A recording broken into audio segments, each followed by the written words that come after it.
এই দল যারা করতেন,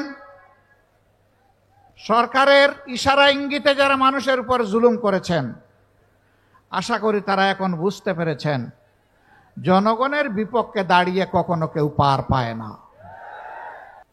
আপনারা জানেন এই সরকার ক্ষমতায় আসার পরে এদেশের 18 কোটি মানুষের উপরেই তাণ্ডব চালিয়েছিল।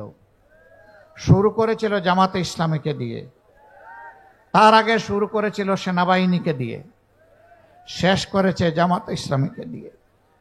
শুরু করেছে নেতৃবৃন্দের বিরুদ্ধে মিথ্যা মামলা দিয়ে, বন্দী করে, বিচারের নামে তামসা করে হত্যা করার মধ্য দিয়ে, আর শেষ করেছে জামাতে ইসলামীকে নিষিদ্ধ ঘোষণা করে।